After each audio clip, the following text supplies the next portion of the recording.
Sahabat tani, pH tester tanah merupakan alat yang kita gunakan untuk mengetahui tingkat keasaman tanah kita. Dengan mengetahui berapa pH atau tingkat keasaman tanah kita, maka kita akan dapat menentukan langkah apa yang perlu kita ambil untuk membuatnya menjadi netral atau sesuai dengan pH yang diinginkan oleh tanaman kita. Bersama saya Rizali Ansar akan membahas tuntas tentang pH tanah, pH tester tanah, serta alat ukur keasaman tanah dan rekomendasi pH tanah yang sesuai pada masing-masing tanaman. Jadi sahabat tani, tonton sampai habis, pasti bermanfaat. Kita intro dulu. Bam.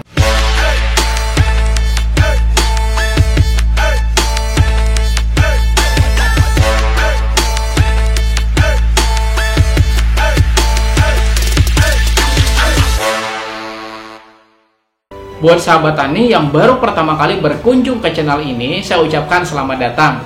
Channel ini ya sahabat tani, membahas tentang pertanian. Jadi, jika nantinya Anda menyukai channel ini, silahkan klik tombol subscribe, sekalian juga klik tombol loncengnya juga, biar Anda langsung dapat pemberitahuan atau notifikasi ketika ada video baru dari channel ini. Dan saya doakan ilmunya makin berkah, rezekinya tambah banyak lagi. Amin.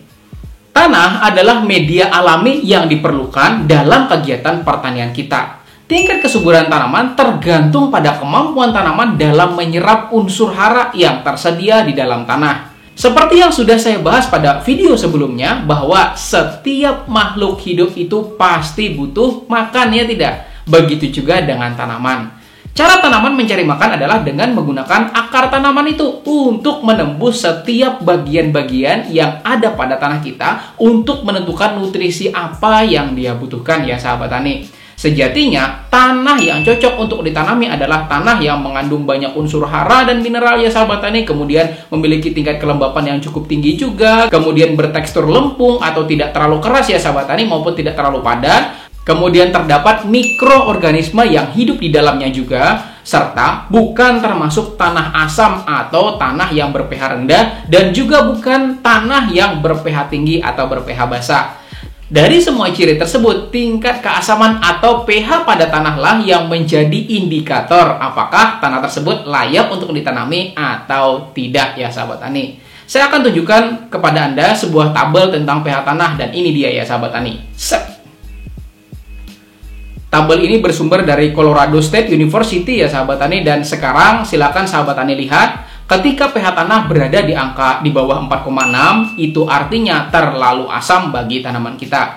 Kemudian pada pH di bawah 5,5 merupakan kondisi di mana terjadi penurunan aktivitas mikrobia atau bakteri tanah, sehingga mengakibatkan proses tertentu lainnya akan terganggu, termasuk proses penguraian oleh mikroba itu sendiri. Sehingga tanah menjadi tidak kaya akan bahan organik, ya sahabat tani, hasil penguraian dari aktivitas mikrobia itu. Kemudian lompat dulu ya kita sahabat tani ke pH 8,3 ke atas, di mana ketika tanah sahabat tani berada pada angka ini, maka juga sangat tidak baik bagi tanaman kita karena pH ini terlalu basah bagi tanaman kita. Kemudian turun ke pH 7,5, di mana keberadaan besi atau Fe akan menjadi masalah pada tanah yang basah ini sahabat tani. Maka di pH 6,5 hingga 7 inilah pH yang ideal bagi kebanyakan tanaman.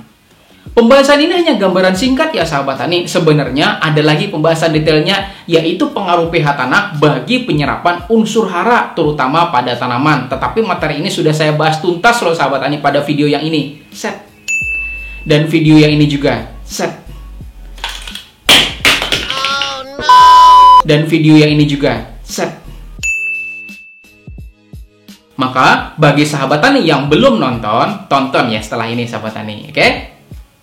Setelah sahabat tani tahu tentang pengaruh pH, sekarang saya akan sebutkan berapa pH tanah ideal untuk masing-masing tanaman yang sudah saya rangkum dari beberapa sumber. Mulai dari indeks pH tanah Takamura Electric Works ya sahabat tani dari Jepang, kemudian gurumagazine.org ya sahabat tani, dan sumber-sumber lainnya. Silahkan sahabat tani lihat kembali pada layar berikut ini. Set.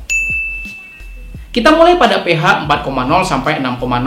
Pada pH ini hanya kentang yang ideal ya sahabat tani. Maka jika tanaman sahabat tani selain dari tanaman kentang, jangan ditanam pada pH 4,0 sampai 6,0 ya sahabat tani. Kemudian pindah ke 5,0 sampai 6,5. Pada pH ini, tanaman yang ideal itu cukup beragam. Di antaranya ya sahabat tani, pertama apel, mangga, melon, delima, nanas, semangka, dan jenis kacang-kacangan juga. Kemudian lobak, tumbuhan rempah-rempah ya sahabat tani. Kemudian padi, jagung, dan kedelai juga. Tetapi perlu dicatat bahwa khusus padi, jagung, dan kedelai saya hanya merekomendasikan pH-nya adalah 6,5 biar serapan unsur haranya maksimal pada tanah pertanian Anda. Kemudian geser lagi ke 6-7,5 pada pH ini, bisa sahabat tani lihat jenis tanaman yang membutuhkan kisaran pH ini adalah buah aprikot, buah ceri, anggur, hazelnut, lemon, leci, kemudian brokoli, kubis Cina, seledri, bawang merah, bawang daun, kemudian bayam dan kangkung ya sahabat tani. Nah, kemudian pindah lagi ke pH khusus ya sahabat tani, yaitu 5,0-7,5, yaitu pisang, stroberi, wortel, kembang kol, jagung manis, mentimun, bawang putih, parsley, lada, labu, tomat, terong, dan cabai ya sahabat tani. Tetapi khusus cabai, saya hanya menyarankan pH-nya adalah harus 6,5-7. Jadi dari beberapa lahan petani yang sudah saya kontrol, kebanyakan cabai yang tidak terserang antraknos itu ya sahabat tani, yaitu cabai yang ditanam petani pada lahan kisaran 6,5-7. Nah, jadi di bawahnya itu biasanya kena serangan sahabat tani, hati-hati ya. Kemudian lanjut ke pH menuju basah, yaitu 6-8, di mana tanaman yang membutuhkan pH ini adalah alpukat, asparagus, jahe, atau jenis temu-temuan ya sahabat tani, kemudian daun mint, serta paprika. Nah, silahkan sahabat tani sesuaikan tanaman Anda dengan pH yang sudah saya jelaskan pada tabel yang tadi ya sahabat tani. Dan jika ada tanaman yang lain yang sahabat tani tanam namun belum termasuk pada tabel, silahkan tuliskan di kolom komentar. Nanti saya akan carikan referensi ya sahabat tani berapa pH ideal untuk tanaman sahabat tani itu. Silahkan tuliskan di kolom komentar.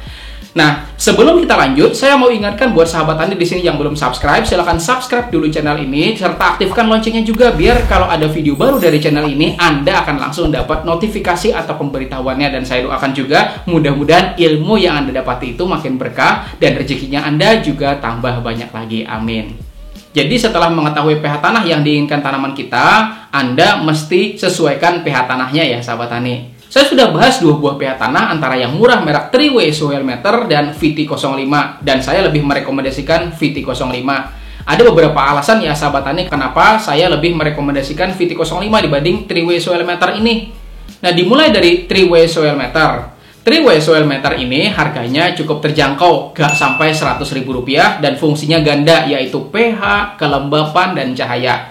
pH tester ini memiliki dua buah besi runcing ya sahabat tani yang ditusukkan pada tanah, di mana kedua besi ini memiliki fungsi masing-masing. Sebenarnya alat ini menurut saya enak loh dibawa kemana-mana karena tidak terlalu besar dan juga ringan. Tetapi yang paling saya tidak suka dari alat ini ya sahabat tani yaitu akurasinya atau keakuratannya. Mungkin kira-kira ada 3 orang lebih yang punya alat yang sama dan kasusnya juga sama, yaitu start point-nya berada di angka 8, di mana menurut beberapa sumber mengatakan bahwa start point dari pH tester itu harus berada di angka netral atau 7. Dan lagi, yang menurut saya paling fatal dan saya sangat tidak suka adalah dia nggak punya mur loh sahabat tani untuk melepas casingnya. Dan sudah saya cari-cari cara, gimana cara melepas casing ini, dan ternyata nggak bisa sahabat tani. Sementara kita tahu ketika sebuah pH tester kalau start point-nya tidak di angka 7, maka kita harus normalkan kembali dulu ke angka 7 dengan cara memutar tuas tertentu pada pH tester tersebut.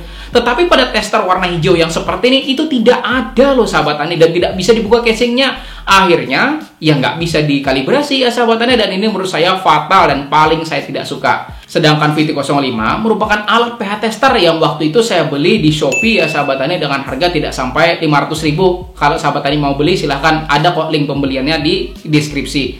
pH tester ini berbentuk seperti peluru dan pada bagian kuning inilah yang harus tertancap ke tanah. Karena pada bagian inilah yang ketika tertancap pada tanah akan memberikan informasi kepada kita berapa pH tanah tersebut ya sahabat tani. Nah, yang paling saya suka dari VT05 ini, dia mudah kalau kita mau kalibrasi. Caranya, sahabat tani tinggal putar pengunci pada bagian kepala atau head dari pH tester ini sampai kita bisa lepas.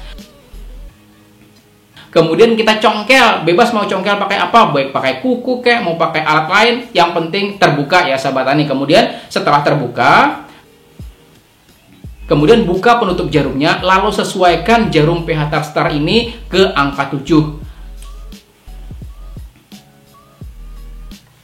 setelah ke angka 7, maka proses kalibrasinya selesai. Dan kita kembalikan lagi pada tempatnya, kemudian tutup di penutup yang udah ada buka tadi, dan proses kalibrasinya selesai. Nah, itu yang paling saya suka dari VT05 ini, sahabat tani. Lalu bagaimana dengan pH tester lain? Contohnya merek Takamura. Saya pernah pakai ya, sahabat tani, kebetulan itu milik Balai Penyuluhan Pertanian, dan waktu saya pakai ternyata start jarumnya bukan di angka 7, melainkan di angka 5,7. Waktu itu saya pakai dan mau saya kalibrasikan, tetapi kasusnya sama dengan 3-way soil meter ini, yaitu nggak punya baut dan nggak tahu cara bukanya. Akhirnya ya sampai sekarang pH testernya tetap tidak bisa terkalibrasi. Kalau Anda tanya saya, bagaimana sih supaya pH tester kita akurat? Ya kalau saya ya sahabat tani pasti membandingkan dengan kertas lakmus, atau bandingkan dengan hasil uji alat PUTS atau perangkat uji tanah sawah. Jika hasilnya sama, artinya pH testernya akurat. Ingat ya sahabat tani, dalam membeli itu jangan sampai tergiur soal harga, tetapi saran saya coba browsing atau cari testimoni atau review dari orang lain tentang pH tester tersebut. Kalau memang banyak yang mengatakan akurat, maka belilah yang itu ya sahabat tani. Dan jangan karena tergiur harganya murah, malah tidak terpakai. Nantinya kan sayang sahabat tani kalau nggak kepake, ya kan? Nah, itu yang dapat saya sampaikan ya sahabat tani pada video ini. Dan saya ucapkan terima kasih buat Anda semuanya yang sudah mendukung channel ini hingga semakin berkembang dan ramai pengunjungnya. Mudah-mudahan sahabat tani mendapatkan keberkahan ilmu yang lebih luas lagi, dan juga mendapatkan rezeki yang tambah banyak lagi. Amin. Dan di bawah sini juga ya sahabat tani, itu ada 2 video yang saya rekomendasikan untuk Anda pelajari. Insya Allah akan semakin membuat keilmuan Anda makin nambah lagi. Tonton ya sahabat tani. Dan terima kasih, saya Rizal Ansar dari channel Penyuluh Pertanian Lapangan. Wassalamualaikum warahmatullahi wabarakatuh.